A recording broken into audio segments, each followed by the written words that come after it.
Imagine a typical news cycle. You see the grainy footage of a missile launch, the bright orange flash against a dark sky, and the pundits immediately talking about red lines and imminent escalation. Everyone holds their breath, waiting for the world to catch fire. But while the cameras are focused on the smoke over Tehran or Baghdad, something much quieter and arguably much more devastating is happening thousands of miles away in the middle of the ocean. I was recently analyzing the logistics of a single oil tanker. It wasn't being blown up.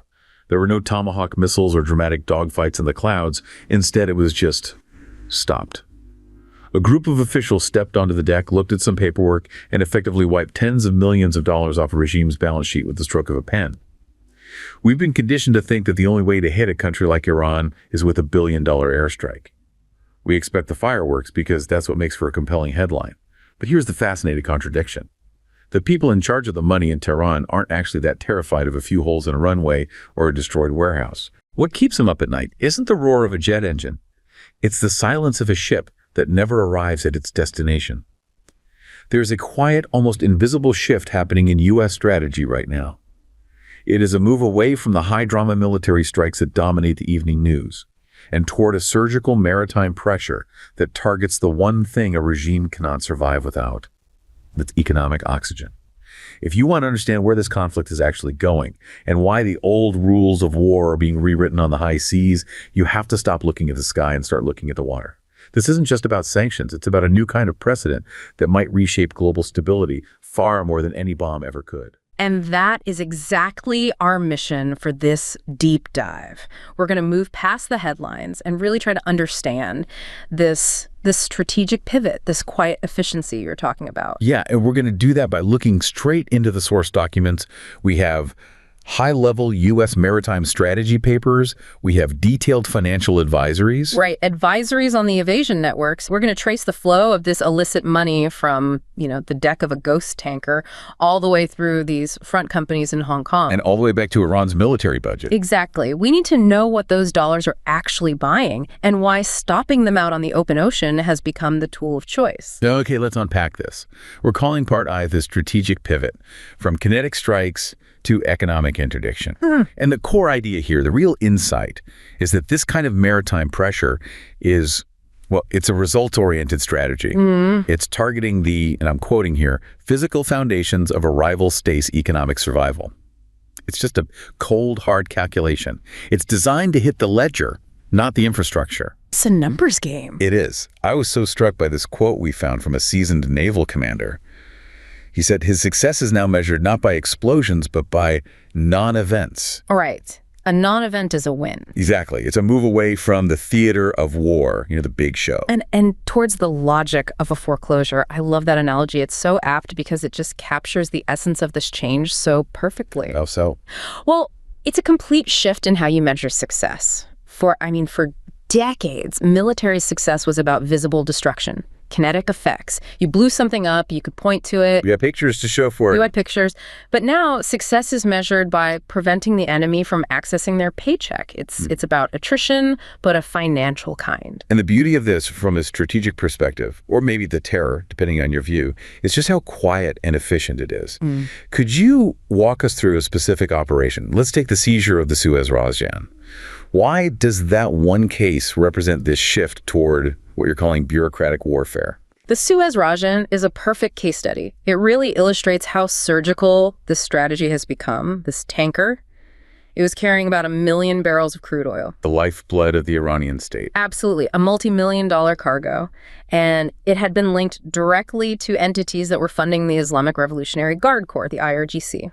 So when you hear that, you imagine, speedboats, gunfire, a dramatic raid. That's what you'd think. But the actual process was, it was almost absurdly quiet. It was boring in a way. So what did it actually look like out there on the water? The operation was fundamentally legal. That's the key. It wasn't kinetic. It started with the Department of Justice securing a seizure warrant. That's the critical piece of paper. Based on U.S. anti-terrorism laws. Exactly. And once that warrant was executed, a specialized team, usually Coast Guard personnel with Navy support, they just quietly boarded the vessel out in the open sea. So no explosions? No explosions, just a legal assertion of ownership. The crew was directed over the radio. The cargo wasn't destroyed, it was just confiscated. It was later sold, and the proceeds went to the U.S. victims of state-sponsored terrorism fund. So for the regime in Tehran, this isn't an act of military aggression in the way they understand it. It's just a sudden, devastating financial reality. Yeah. It's a multi-million-dollar hole on their ledger, Yeah. and no amount of rhetoric or political posturing can fill it. The money just vanished. It's gone. And what's so fascinating here is that the most powerful tool the U.S. wielded in this whole scenario, it wasn't a Tomahawk missile, it was the seizure warrant. Bureaucratic warfare. That's exactly what it is. The destroyer floating nearby is just the security guard. It's the enforcer for the legal document. This whole approach is a surgical strike, but not against military infrastructure. It's against a nation's ability to finance its own operations, its own proxies. So it achieves these huge strategic goals, like starving the IRGC of funding. But without the massive political risks, without the oil market going crazy, or the humanitarian fallout you'd get from a traditional military strike. It sounds incredibly pragmatic. Yeah. But there's got to be a hidden cost to this high-efficiency approach, right? I mean, we're talking about maintaining a persistent, incredibly expensive global naval presence. It might be results-oriented, but the cost of that presence, it can't be cheap. That's a really crucial counterpoint. And you're right, it's not cheap. The cost of maintaining that persistent presence, those globally distributed, mission-tailored forces, is absolutely astronomical when you compare it to, say, the intermittent cost of a surgical airstrike. So how do the planners justify it? They look at the overall risk profile. A single kinetic strike risks direct escalation. It demands a major political justification, a casus belli, and often it doesn't even disrupt the enemy's income stream for that long. They just rebuild. But the naval presence? The high sustained cost of naval presence buys you persistent disruption. And crucially, it avoids the immediate risk of war. It moves the entire conflict into the realm of sustained financial attrition. It's cold, it's results-oriented, and frankly, in terms of political and human capital, it's cheaper in the long run. So this transition from breaking things to stopping things, from the theater of war to the logic of a foreclosure, this is rooted in a really deep policy shift, not just, a preference from some commander. Where did this formalization of non-kinetic strategic thinking really begin? For that, you have to look back to 2007.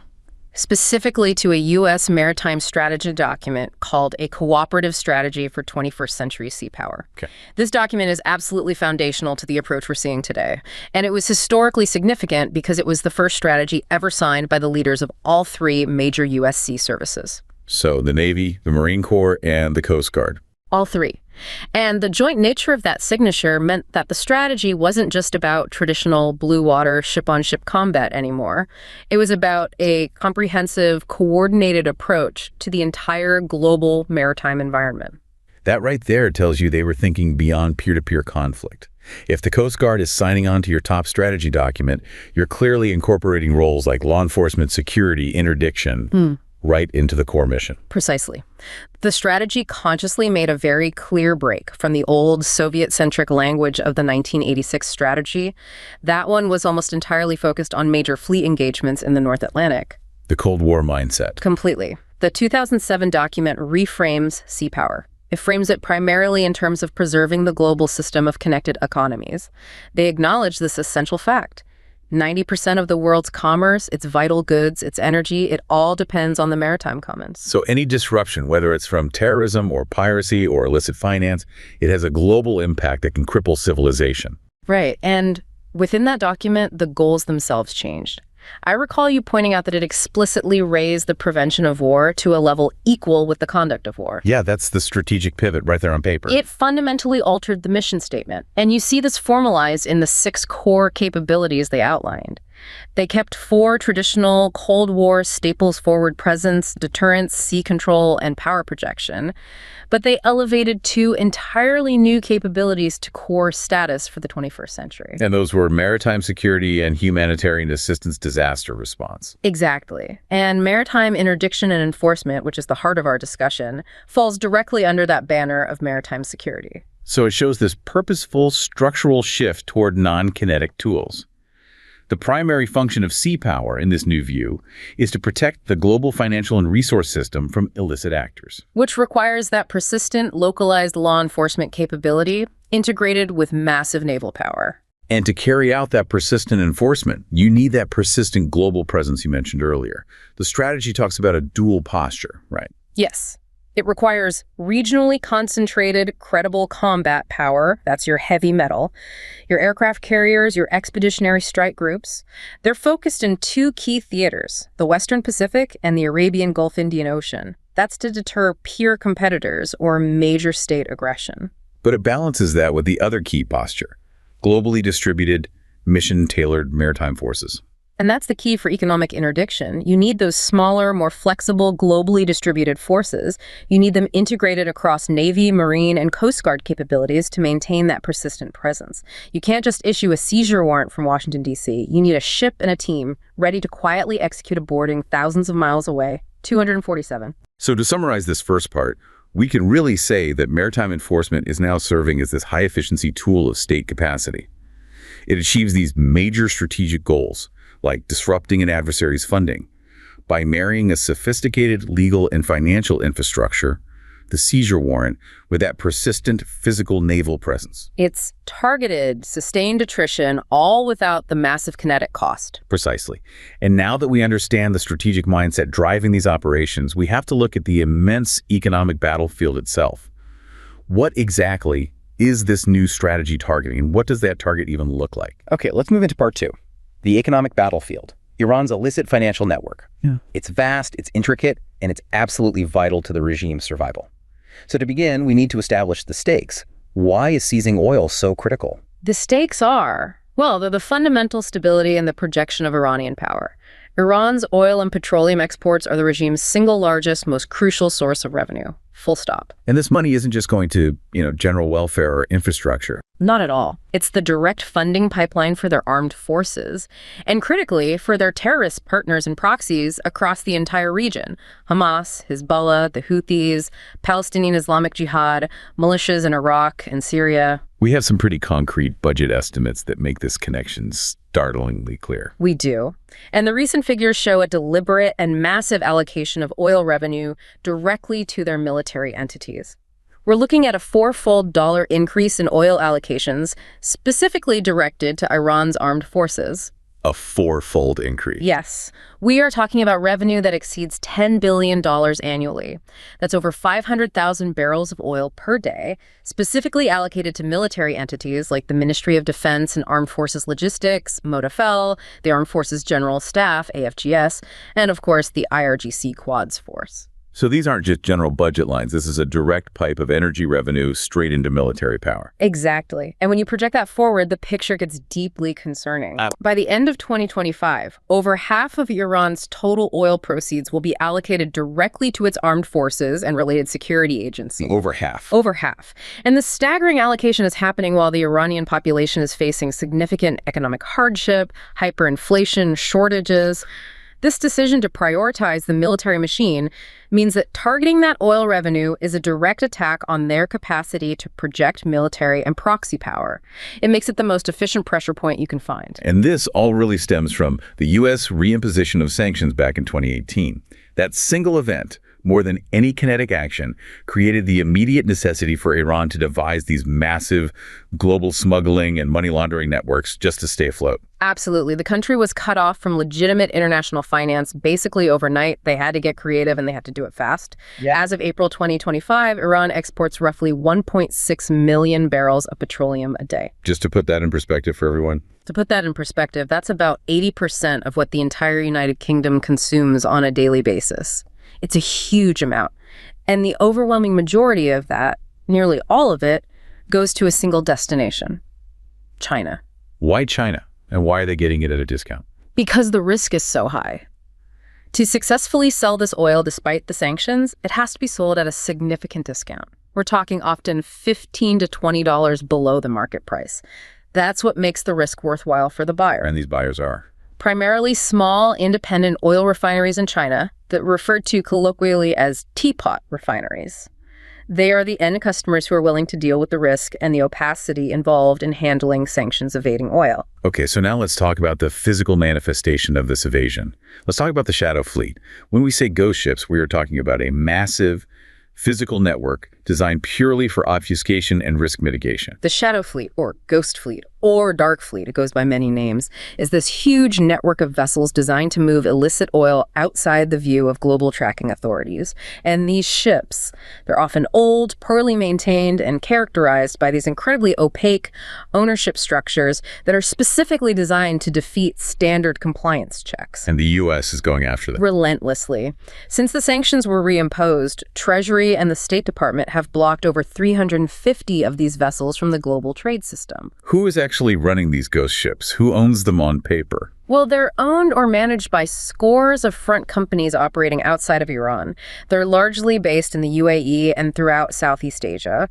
But there's a crucial hidden layer of risk here that goes beyond just the financial aspect. What's that? Because these vessels are aging and often uninsured, or at best severely underinsured, their deceptive practices, like disabling their tracking systems, dramatically increase the risk of major environmental disasters. Specifically, oil spills. And if that happens? If a disaster occurs, the local authorities, the nations where the port is, they'd be left covering the cleanup costs.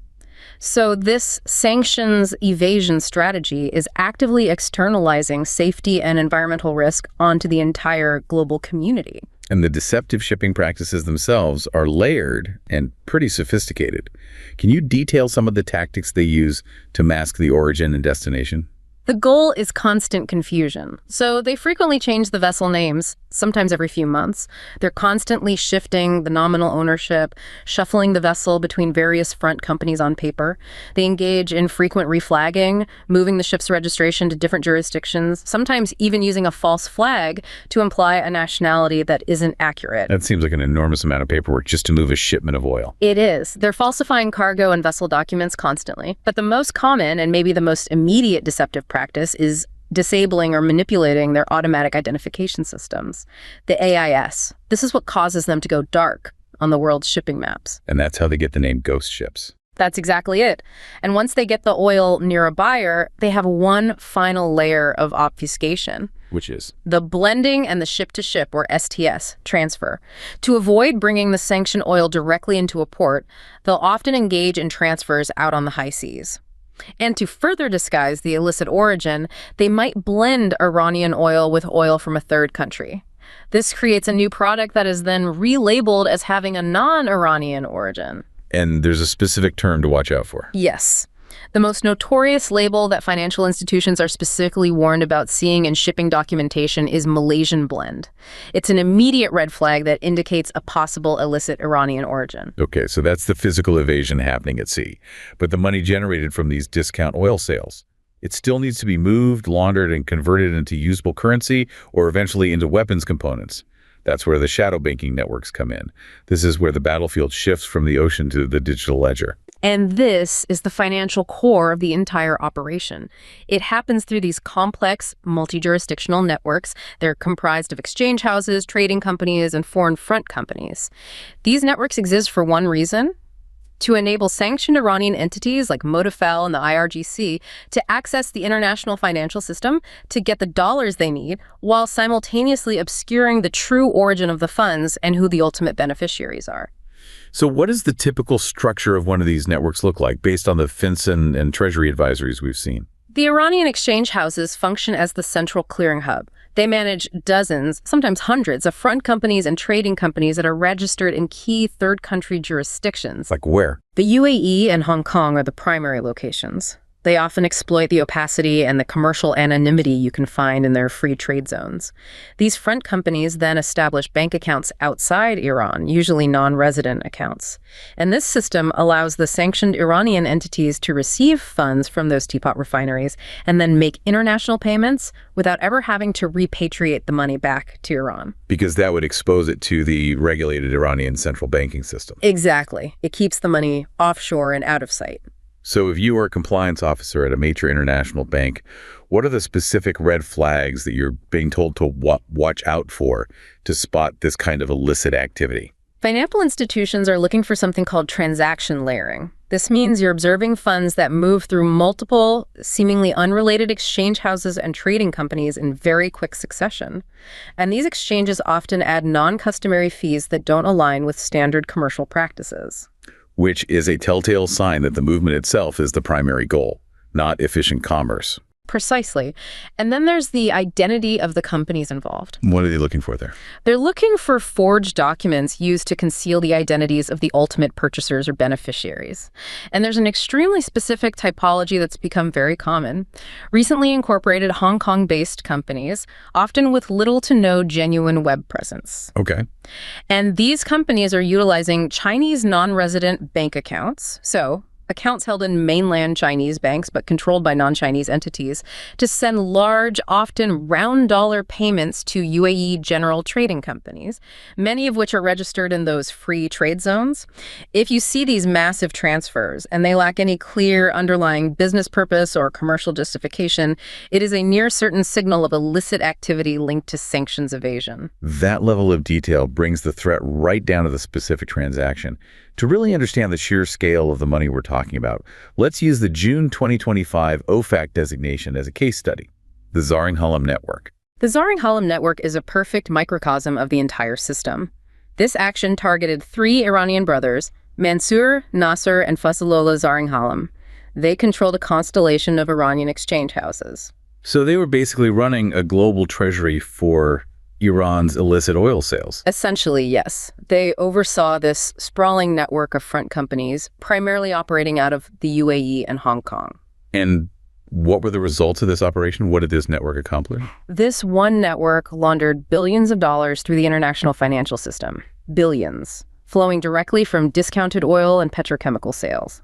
And those funds were then methodically channeled to support Iran's most sensitive programs, its nuclear development, its ballistic missile programs, and its terrorist proxy forces. So they acted as the financial agents for Iran's main oil exporters and critically for the Iranian military. Yes. And this case clearly illustrates that the maritime interdiction, stopping the oil physically, is only half the battle. It has to be paired with aggressive financial interdiction. You have to shut down the shadow banking mechanisms that convert that black gold into hard currency that's used for weapons. It's the simultaneous attack on the flow of goods and the flow of money. And this now pivots us to the immense geopolitical reality that underlies this entire conflict. The location where everything converges and where the global stakes are at their absolute highest, the Strait of Hormuz. The Strait of Hormuz it's truly irreplaceable. It is a non-negotiable bottleneck in global trade. It's the sole entry point to the entire Persian Gulf, flanked by Iran to the north and Oman and the UAE to the south. The numbers here are just astounding. Let's hear them. Why is this specific 21-mile-wide stretch of water so vital? Roughly 27% of the world's crude oil and petroleum products maritime trade passes through this narrow waterway. More than a quarter of all seaborne oil. More than a quarter. For liquefied natural gas, LNG, it's about 22% of global LNG trade. It is literally the artery carrying the energy required to power 3 continents. And if that artery is severed, what are the immediate global consequences? Well, because there's very limited land-based pipeline capacity to reroute the oil and almost no capacity in the short term to reroute LNG, the strait's closure would be catastrophic. Analysts universally agree it would result in a rapid, massive, and sustained price escalation for crude oil and petroleum products worldwide. It would be an instant global recession trigger. And we saw the immediate market sensitivity to regional conflict back in June of 2025, even when the strait wasn't fully closed. We did. During that conflict escalation involving Iran, Israel, and the U.S., oil prices initially surged. Brent crude jumped significantly from around the normal $65, $70 range to about $75 per barrel almost instantly. But then it came back down. It did. Prices for both oil and natural gas returned to lower levels shortly afterward. And this suggests a crucial market confidence, or maybe a desperate hope, that Iran would not follow through on their threats to fully close the strait. The market was betting on Iran's strategic calculus. But the threat is backed by real, formidable military capacity. Iran has the physical ability to disrupt shipping. Oh, absolutely. Their inventory of naval mines alone is estimated to be staggering around 6,000 mines. They could quickly turn the shipping lanes into a minefield. They also maintain powerful shore-based missile capabilities, including anti-ship cruise missiles and anti-ship ballistic missiles, which can strike large tankers from land. And then, of course, the IRGC Navy maintains a force of fast attack craft designed explicitly to harass and overwhelm commercial and military vessels. And they've threatened closure many times over the last few decades. They even actively mined the strait during the tanker war of the 1980s, so they have the capacity and the historical precedent. The capacity is undeniable. But the calculus is far more complex. The reality is that Iran's own oil exports, which primarily depart from Karg Island, also have to transit the strait. So a total sustained closure would be an act of profound self-harm. They'd be choking off their own primary source of revenue, the very funding stream we just talked about. Exactly. And we saw this agonizing complexity play out during the June 2025 conflict. Iran's parliament voted in support of closing the strait, a very aggressive symbolic move.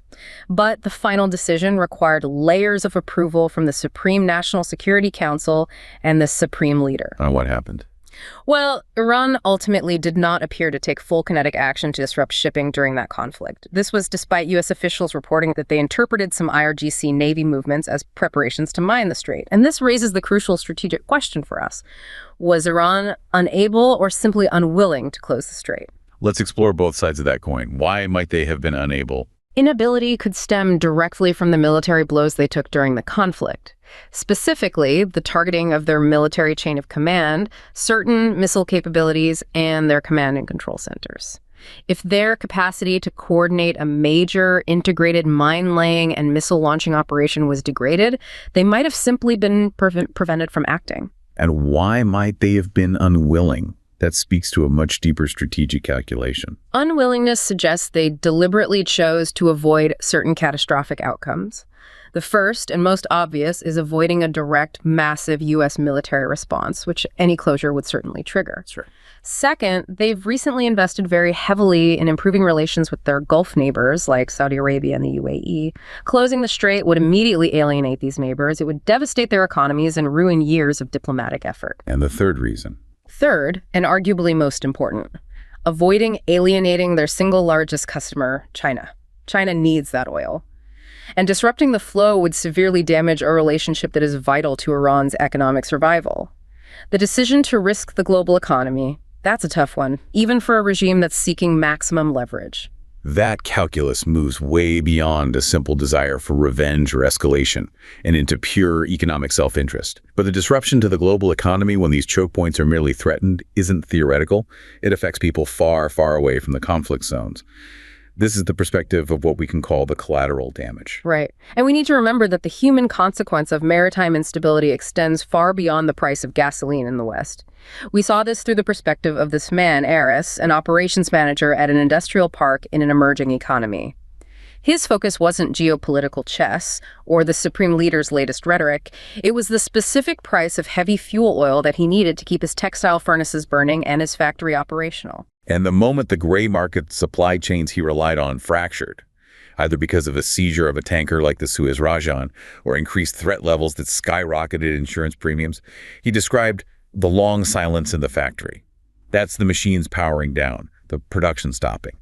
All because the energy feedstock wasn't arriving or had become too expensive. That's such a powerful image. For Aris and the 10,000 workers he manages, civilizational resilience isn't some abstract military term. It's the daily capacity to keep the lights on and the machines running. When the U.S. achieves a high-efficiency strategic win by seizing a tanker, the collateral damage is the industrial output stopping in a place like Southeast Asia or Africa. This is the unacknowledged price paid by emerging economies for a more results-oriented U.S. foreign policy. It reminds us that the global energy supply chain is an incredibly sensitive nervous system. You pinch a nerve in the Gulf by raising the perceived risk, and industrial output grinds to a halt thousands of miles away. And this reality is compounded by similar instabilities in other key maritime choke points. Just look at the Red Sea, where non-state actors have been disrupting shipping. Those attacks forced commercial shipping to detour all the way around the Cape of Good Hope, a massive geographical shift. Which instantly adds 10 to 15 days to delivery schedules. Right. And those delays come with enormous cost increases. Transportation costs shot up by 30 to 40%. This instantly inflates global insurance premiums and erodes confidence in maritime security everywhere. It confirms a critical idea. The struggle to command the energy transit routes, the lanes themselves, now rivals the battle over the resources themselves. This moves us into our final section, the implications of this pragmatic economic warfare. We've established that this new form of pressure is designed to target the economic oxygen of a regime. But what does that level of sustained economic pressure truly look like on the ground?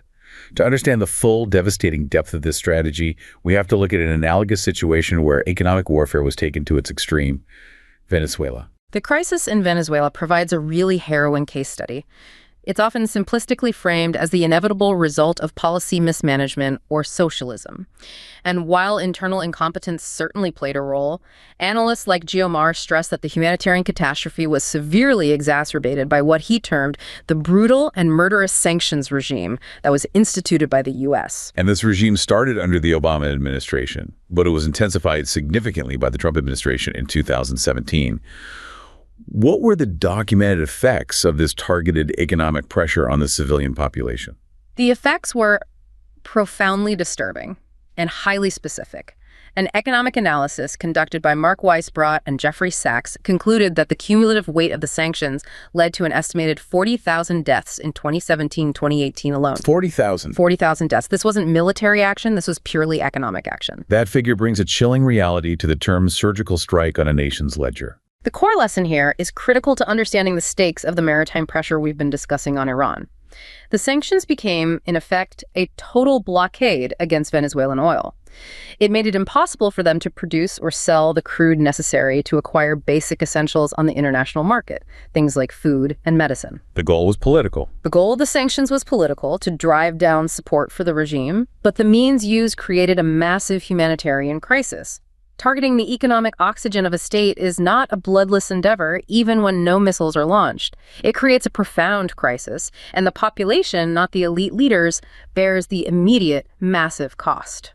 This comparison makes the stakes in the current Iran campaign crystal clear. The whole cycle, sanctions, evasion, pressure, seizure, is justified by arguing that the laundered oil revenue is directly tied to the procurement of weapons designed to destabilize the region and threaten U.S. interests.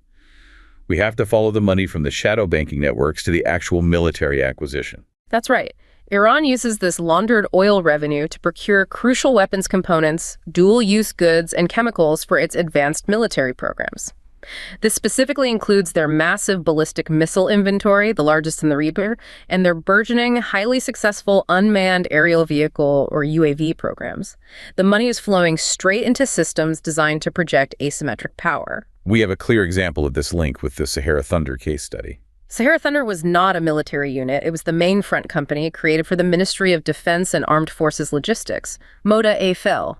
This company's sole function was to act as an intermediary overseeing the clandestine sale of Iranian UAVs. And this network became famous. It became famous when it was revealed that they were responsible for the transfer of many of these sophisticated UAVs to Russia for use in Ukraine, facilitated under a contract worth approximately $1.75 billion. So the oil money allocated to the military budget flowed through a network like the Zaring Halam shadow banking network. And then a company like Sahara Thunder used those funds to acquire the components needed to build a drone that were then sold for even more cash. It's a self-sustaining illicit revenue engine. Precisely. And the procurement network used to get these components is highly elaborate and long-standing. It operates across numerous third countries and jurisdictions, including mainland China, Hong Kong, Turkey, and Southeast Asia. They employ sophisticated methods like transaction layering and falsifying documentation to completely obscure Iran as the end user of critical technology, microchips, and specialized materials. And how does the financial compliance world spot this specific type of military procurement? This is where those red flags we talked about, published in the advisories, are so critical. Financial institutions are trained to look for patterns that defy logic for a legitimate commercial business. The key flag for procurement is noticing that a company receives funds primarily from petroleum companies, the shadow oil money, but then makes payments primarily to electronics and technology companies based in high-risk jurisdictions like Hong Kong and China. That financial profile is an immediate sign. It's an immediate sign that oil revenue is flowing directly through the shadow banking system and straight into military acquisition. This deep dive has shown us that the new strategy defining U.S. engagement with state adversaries like Iran is a cold, calculated, non-kinetic form of war. It targets the financial integrity and the survival capability of a regime. It might be bloodless in the traditional sense of a missile strike, but the pressure it exerts is immense, a profound burden that an entire population ultimately has to carry.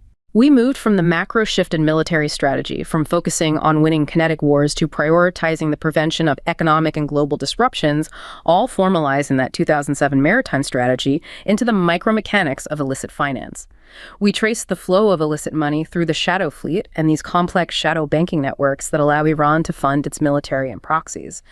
And we highlighted the immense global stakes held hostage by critical choke points like the Strait of Hormuz. The core of this new precedent is a pragmatic, results-oriented focus. The goal is no longer achieving symbolic, high-drama military victories that generate headlines but fail to shift fundamental policy. The goal now is to deliver sustained economic attrition. It's a kind of modern siege warfare, waged with seizure warrants and financial advisories rather than with catapults and armies. It's a strategy designed to degrade an adversary's capacity to function as a modern state by cutting off its economic oxygen. It forces it to choose between funding its military and feeding its people. The true test of this new economic warfare model won't be measured by the momentary volatility of the oil market or by the successful seizure of a single tanker, but by how long the long silence lasts in the factories of emerging economies. Collateral damage that remains hidden when the headlines focus only on Washington and Tehran.